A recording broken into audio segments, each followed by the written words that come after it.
estudantes, tudo bem com vocês? Vamos para mais uma aula de matemática. Hoje nós vamos discutir algumas resoluções de problemas, envolvendo diferentes conteúdos que já foram estudados dos anos anteriores também, ok? Então, para a aula de hoje você vai precisar do seu caderno de matemática ou uma folha para anotação, caneta, lápis e borracha.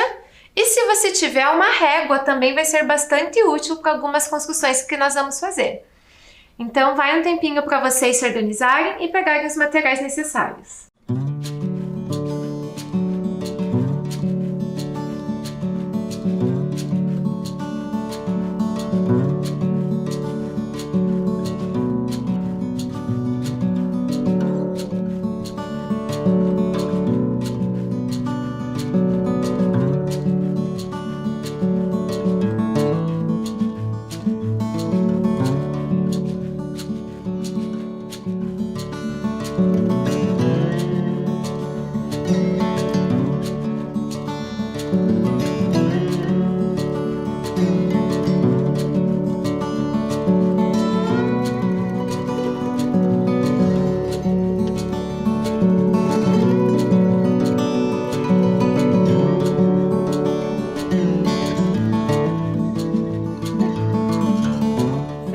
Se organizaram, pegaram o material de vocês?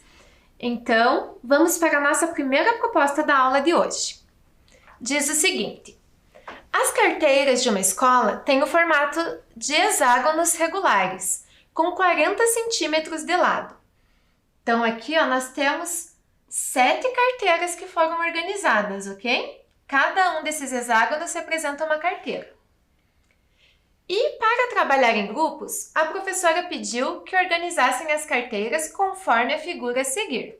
Então, a gente já sabe que cada um aqui, cada lado, cada segmento mede 40 centímetros. E aí, você consegue dizer para mim qual é o perímetro dessa figura que formou aqui? Vai um tempinho para você resolver essa.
Conseguiu resolver?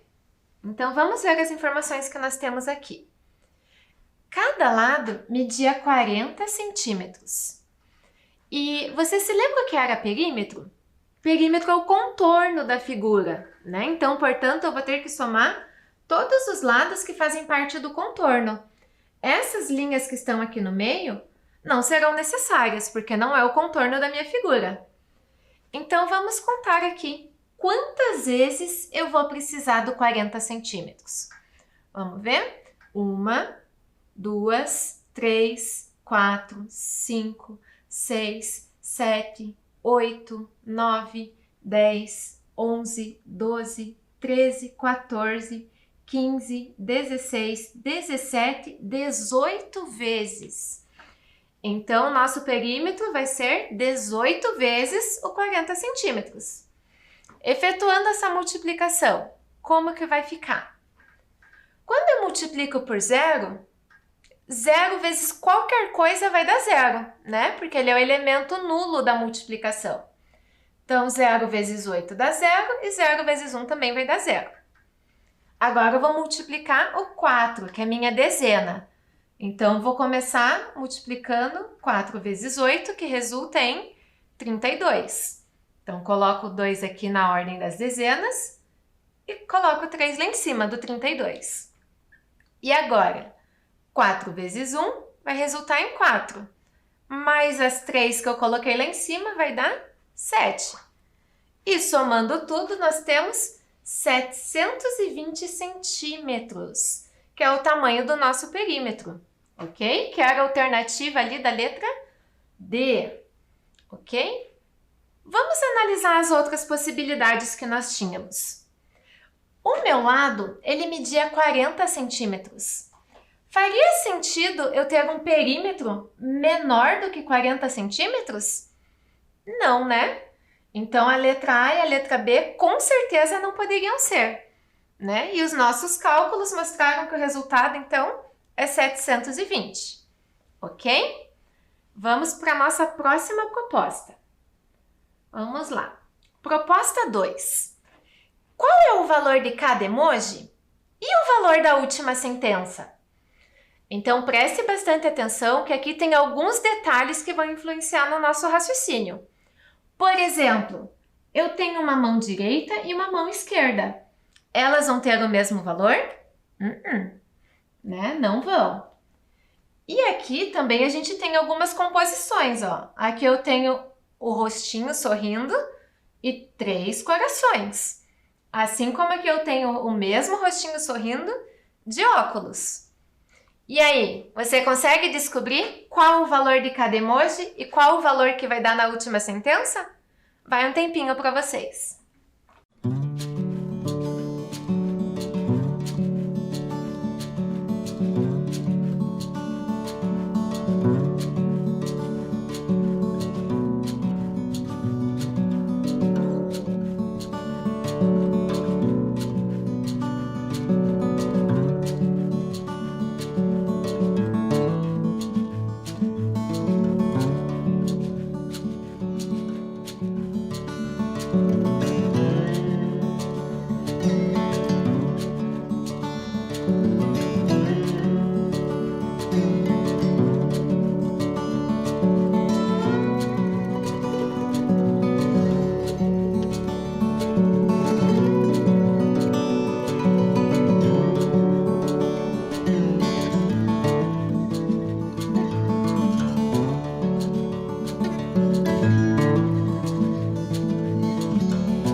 aí, conseguiu descobrir o valor de cada emoji? Então vamos ver. O único que a gente sabe o resultado é essa primeira mãozinha aqui, né? Que já falava que o valor dela é 5. Então aqui na linha de baixo, aqui na linha de baixo, a gente já sabe então, essa mãozinha vale 5, aqui novamente é 5. Opa, essa mãozinha está virada para o outro lado, então ela não vai ter o mesmo valor. Somando aqui, 5 mais 5 já dá 10. Para chegar em 14, falta 4, ok? E daí, a mesma mãozinha se repete aqui na próxima linha, a mãozinha que valia 4. Então, aqui eu vou ter que ver essa multiplicação. 4 vezes quanto que vai me resultar em 12? É 3, né? Então, o rostinho ali vale 3.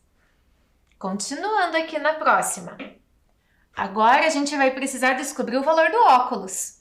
A gente já sabe que essa mão vale 4 e essa outra mãozinha, para o outro lado, vale 5. Então, vou ter que descobrir 4 vezes algum número que, quando eu subtrair 5, vai resultar em 19. Então, vamos ver. Se ao invés de subtrair 5, eu pensar na conta inversa e somar 5. 19 mais 5 vai resultar em 24. E aí? 4 vezes quanto que dá 24? É 4 vezes 6. Então, eu conferindo aqui para ver se a nossa sentença ficou correta. 4 vezes 6 dá 24. E 24 menos 5 resulta em 19. Então, agora nós já sabemos também o valor do óculos. Na próxima linha, o emoji que nós temos diferente é o coração. Então, vamos descobrir o valor dele. Esta mãozinha, a gente já sabe que vale 5. O óculos, nós já sabemos que vale 6. 5 mais 6 dá 11.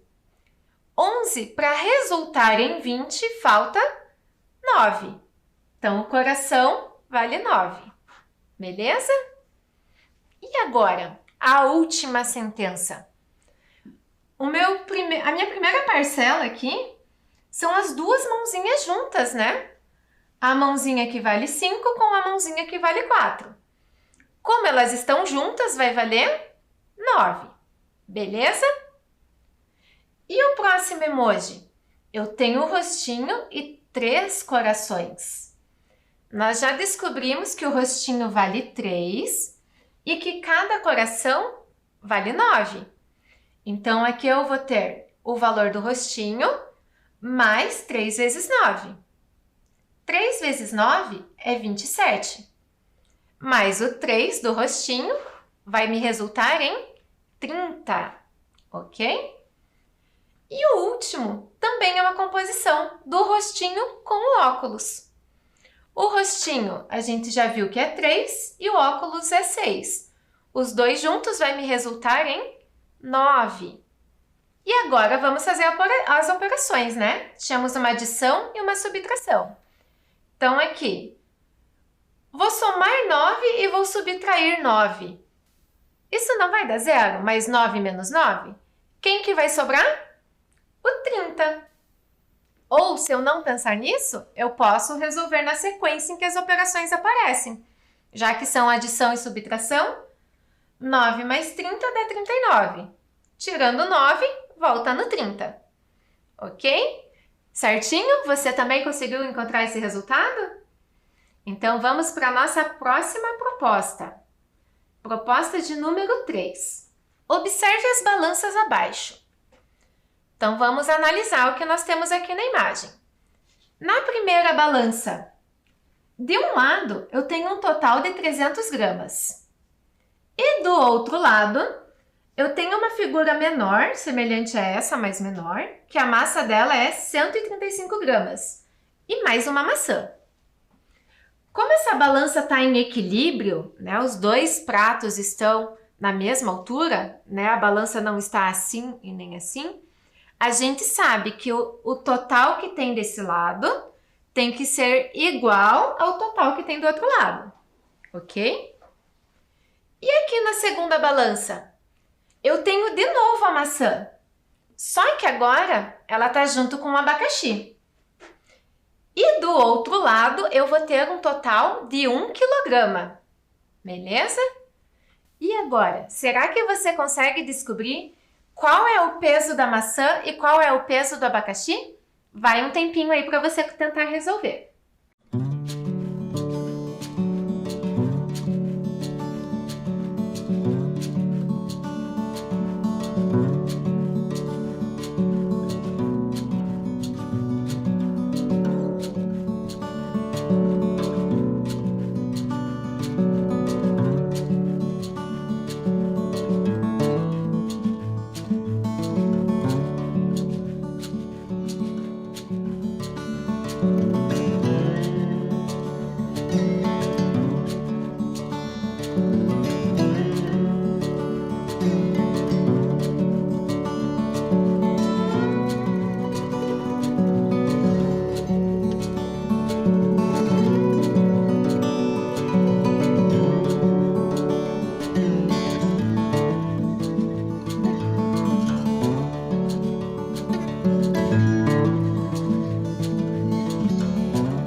E aí, você conseguiu descobrir qual é o peso da maçã e qual é o peso do abacaxi?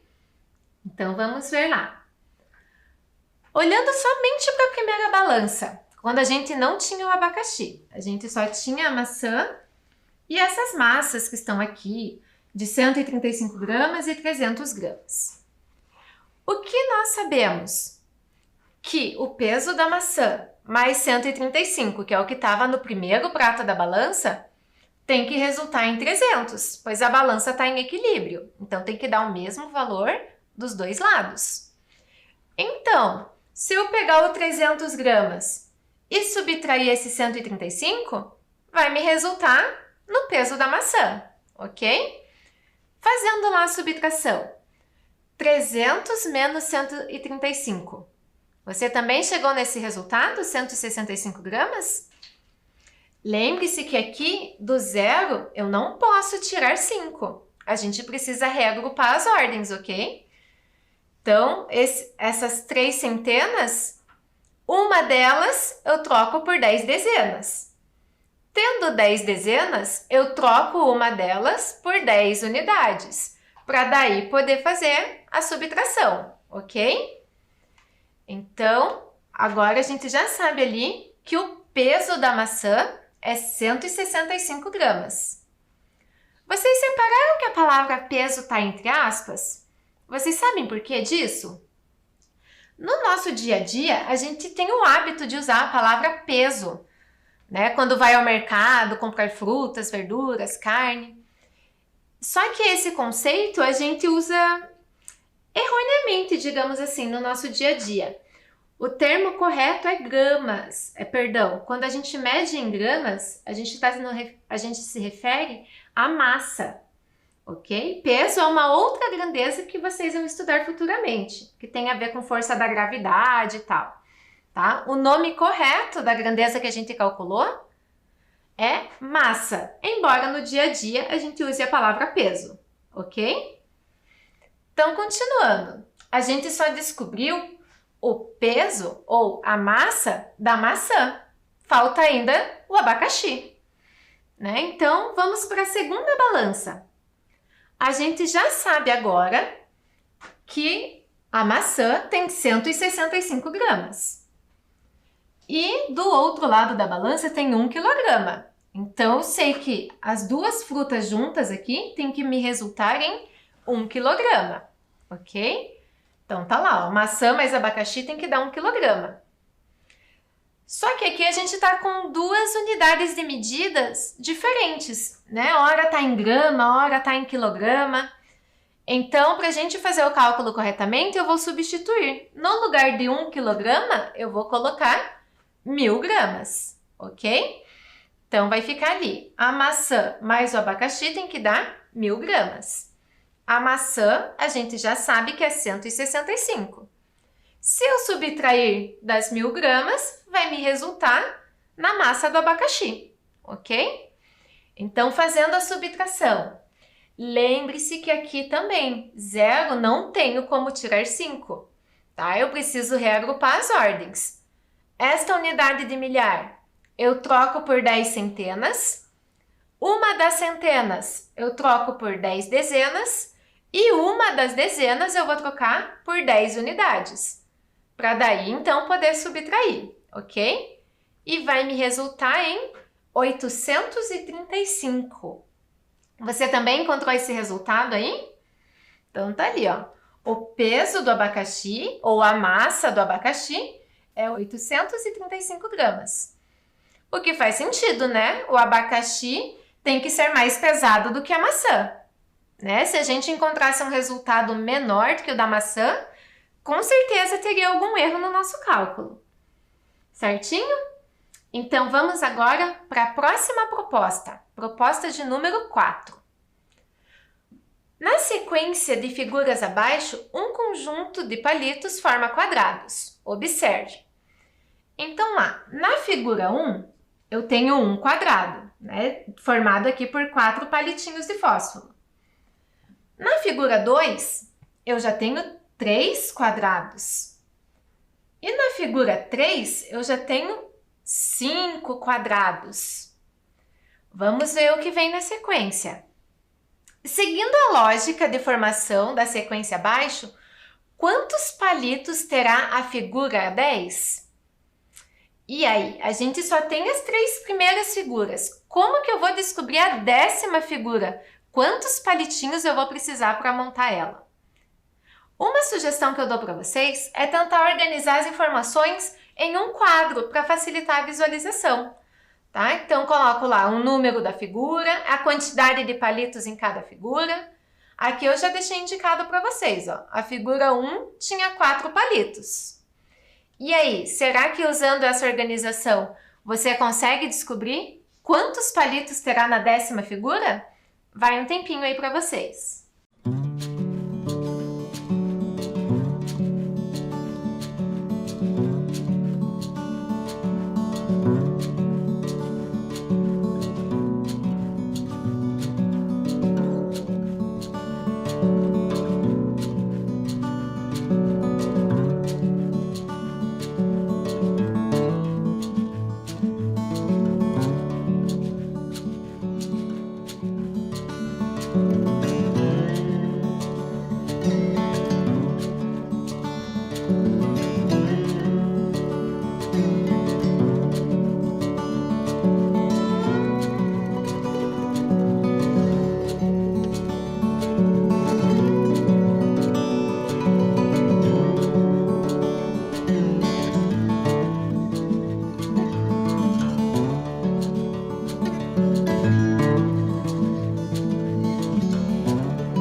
aí, você conseguiu descobrir quantos palitos serão necessários para formar a 10ª figura? Vamos ver aqui algumas sugestões que eu trouxe, algumas ideias que talvez você tenha tido aí na sua resolução. A primeira ideia aqui que eu pensei é a gente colocando a quantidade de palitos de acordo com os quadrados, né? A primeira figura tinha 4 palitos, né? Já que era um quadrado com 4 lados, então vai dar 4 palitos. Então, coloquei uma vez ou um quadrado vezes 4 lados, me dá 4 palitos. Na figura 2, eu tinha 3 quadrados, então 3 vezes 4 palitos. Na figura 3, eu tinha 5 quadrados, então seria 5 vezes o 4 palitos, que resulta em 20. E assim por diante, até chegar na figura de número 10, tá?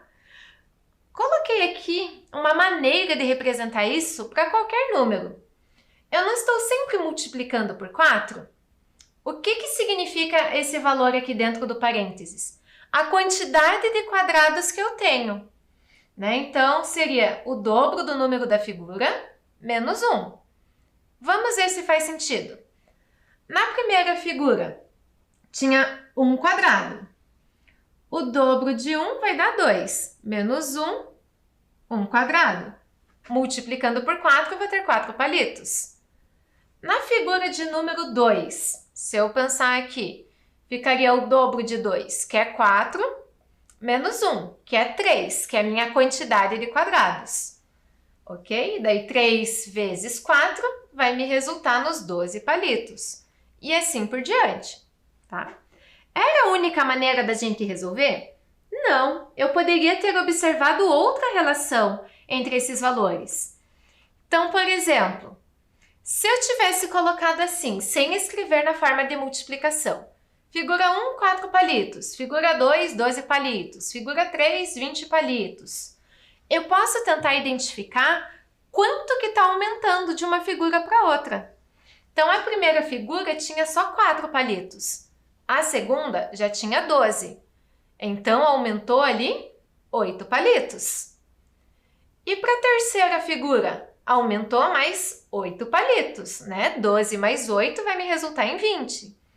Então, outra ideia que eu poderia ter utilizado é somar o valor inicial, mais 8, mais 8, mais 8, e aí precisaria identificar quantas parcelas de 8 que eu preciso adicionar. Você pensou desse jeito? Ou ainda, vou apresentar aqui uma terceira opção de raciocínio que eu poderia ter colocado. Se eu organizasse o meu quadro com uma coluna a mais, para eu separar a quantidade de quadrados da quantidade de palitos. Então, olha lá. A figura 1 tinha um quadrado formado por 4 palitos. A figura 2 tinha 3 quadrados formados ao todo por 12 palitos. A figura 3 tinha 5 quadrados formado ao todo por 20 palitos. E assim por diante, tá? Aqui é a mesma ideia que eu tinha apresentado anteriormente. Ou ainda, se eu observar só o desenho, olha só o que dá para a gente perceber. Na figura 2, eu tenho 2 quadrados de cada lado. Mas esse quadrado que está na ponta, ele vale nos dois lados, né? Conta tanto para o lado direito quanto para o lado esquerdo. Aqui na figura 3, eu tenho 3 quadrados de cada lado. Mas o quadrado que está aqui embaixo na ponta, ele vale para os dois lados, né? Tanto para o lado direito quanto para o lado esquerdo. Então, o que eu tenho aqui? Seria o dobro de 3 menos 1, né? Porque esse aqui da ponta se repete. Eu só vou contar. Se repete no sentido de que eu conto ele para os dois lados, para o direito e para o esquerdo. Mas na contagem de palitos, eu utilizo ele uma única vez. Se eu usar essa lógica, a figura de número 10, ela terá que ter 10 quadrados à direita e 10 quadrados à esquerda, que resultaria em 20 quadrados. Porém, o da ponta, ele conta tanto para o lado direito quanto para o lado esquerdo. Então, seria 20 quadrados menos 1, que resultaria em 19 quadrados, ok? Então, se eu sei a quantidade de quadrados que terá na figura, basta eu multiplicar por 4 para saber a quantidade de palitos, né? Cada quadrado tem 4 lados, então multiplicando 19 vezes 4 palitos vai me resultar em 76. Você também encontrou esse resultado aí? Mesmo que você tenha utilizado um raciocínio diferente do meu? Então, a figura de número 10 terá 76 palitos, ok? Vamos para a nossa próxima proposta. Veja lá o que diz. Proposta 5. Sofia lançou 3 flechas em um alvo e conseguiu fazer 6 pontos. Na segunda rodada, lançou 3 flechas e conseguiu fazer 8 pontos. Então, observe aqui. Quando a gente tem alguma brincadeira assim de acertar o alvo, as regiões elas têm pontuações diferentes, né? Quanto mais central, maior a pontuação. E quanto mais exterior ou mais afastado do centro, a pontuação vai diminuindo. Então, aqui no caso da Sofia, a primeira rodada, ela lançou 3 flechas toda na região mais externa, ó, na região que está mais escura. Na segunda rodada, já teve flechas na região mais escura, mais externa, e teve também uma flecha mais próxima ao centro aqui, já na região de cor mais clara. E na terceira rodada, também teve flechas que acertaram essa região mais clara ali, a região mais central, que é onde vale mais pontos, ok? E aí, será que você consegue descobrir quantos pontos a Sofia fez aqui na terceira rodada? Vai um tempinho aí para você pensar e tentar resolver.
E aí, você conseguiu descobrir qual foi a pontuação da Sofia na terceira rodada? Então, vamos analisar por partes. Me acompanhe aqui para ver se você pensou assim também. Quando a gente teve lá a primeira rodada, as 3 flechas que a Sofia lançou alcançaram a mesma região ali, né? A mais externa, que está com a cor mais escura. Como as 3 flechas estão na mesma região, elas têm que ter o mesmo valor, ok? Então, ali, as 3 flechas atingiram a região mais externa do alvo. Portanto, a pontuação é a mesma para as 3 flechas. Como no total dessa rodada ela tinha marcado 6 pontos e aqui eu tenho 3 flechas na mesma região, Então, basta eu fazer 6 dividido por 3, ok? Então, cada flecha ali marcou 2 pontos, ok? Então, a gente já sabe que cada vez que a flecha atingir a região mais escura, a região mais externa, vai valer 2 pontos. E aí, na segunda rodada, teve as flechas aqui na região mais externa, de cor mais escura, mas também teve uma seta que acertou aqui a região mais central, né? Então, região mais central tem que ter um valor maior. Como na rodada anterior cada flecha marcou 2 pontos, essa aqui vai ter que ter um resultado maior do que 2. Então, ali, o que a gente pode fazer? Por que eu escrevi aqui 2 vezes 2? Porque eu tive 2 flechas na mesma região que valia 2 pontos. Então, essas 2 flechas juntas vão me resultar em 4 pontos. Mas o total de pontos da Sofia foi 8. Então, do total de 8 pontos, menos os 4 pontos dessas 2 flechas mais externas, quanto que vai restar? 4 pontos. Então, agora a gente já sabe também que quando a flecha acerta a região mais central, ali naquela região, cada seta vai valer 4 pontos. E na região mais externa, cada seta vai dar 2 pontos. E com isso, a gente consegue descobrir aqui a terceira rodada. Você reparou que as 3 flechas ficaram ali na região mais central, que é a região que vale mais pontos?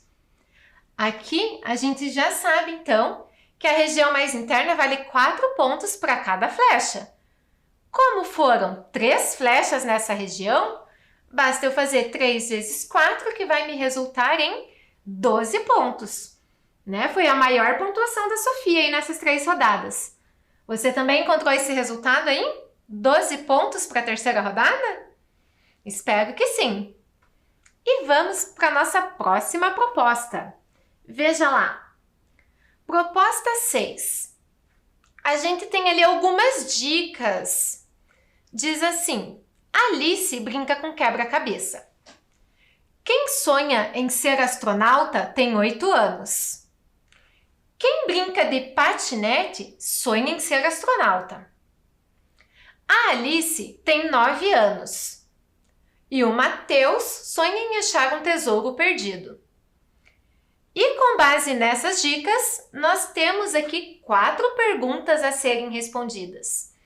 Será que você consegue descobrir aí quem tem 10 anos? Quem sonha em fazer uma descoberta científica? Quem brinca com a bola? E qual é o sonho de Gabriela? Vai um tempinho aí para você pensar e tentar responder essas perguntas.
Você conseguiu responder essas 4 perguntas aqui?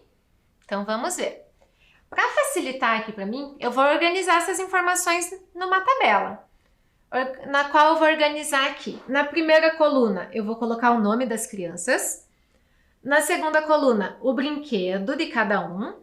Na terceira coluna, a idade. E na última coluna, o sonho de cada um deles. Tá? Então, vamos ver as dicas que a gente tinha. A primeira frase dizia que Alice brinca com quebra-cabeça.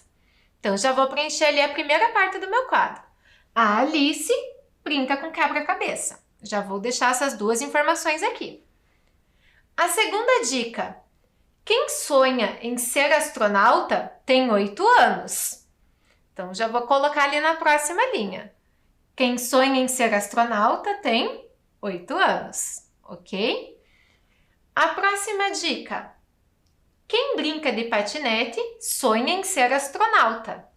Opa, astronauta já apareceu aqui. Então, há mais uma informação que a gente vai ter aqui, ó. Quem brinca de patinete sonha em ser astronauta. Então, aqui no brinquedo dessa pessoa, que eu ainda não sei quem é, eu vou colocar o patinete. Próxima dica. Alice tem 9 anos. Opa, mas eu já coloquei o nome da Alice nesse quadro. Já está aqui na primeira linha. Então, aqui onde tem as informações sobre Alice, já vou colocar que ela tem 9 anos. E a última dica que nós temos, o Mateus sonha em achar um tesouro perdido. Então, ainda não apareceu o nome do Mateus aqui. Mas o sonho dele não é ser astronauta, é achar um tesouro perdido. Então, na última linha, eu vou colocar aqui o nome do Mateus e o sonho dele, que é achar um tesouro perdido. Mas e agora? As dicas que eu tinha ainda não completaram esse quadro, ficaram algumas informações em branco. Vamos ver de acordo com as nossas perguntas, se a gente consegue descobrir o que está faltando aí nesse quadro. A primeira pergunta que a gente tinha, quem tem 10 anos? Aqui no quadro não apareceu, né? Mas a gente sabe a idade da Alice, sabe que tem uma pessoa com 8 anos, então a terceira pessoa, que está aqui o Mateus, tem que ter 10 anos, ok? Então a primeira pergunta a gente já sabe. Quem tem 10 anos é o Mateus. A próxima pergunta era quem brinca com bola? Bola também não apareceu aqui, ó. Só apareceu quebra-cabeça e patinete. Mas o Mateus não apareceu nenhum brinquedo. Então, aqui eu já sei que quem brinca de bola é o Mateus, que é a informação que ficou faltando. Beleza? Vamos ver a terceira pergunta. Era quem sonha em fazer uma descoberta científica? Tá faltando colocar o sonho de quem nesse quadro aqui? O sonho da Alice, né? Então, tá aqui, o sonho da Alice é fazer uma descoberta científica. Ok? Então, respondida a terceira pergunta. E a última pergunta era, qual é o sonho de Gabriela? Nem apareceu o nome de Gabriela nas dicas. Mas aqui é o único nome que está faltando, né? Então, só pode ser a Gabriela. Beleza? E a pergunta era, qual é o sonho de Gabriela? É ser astronauta. E aí, você conseguiu chegar nesses resultados também? Espero que sim. Então, até a nossa próxima aula.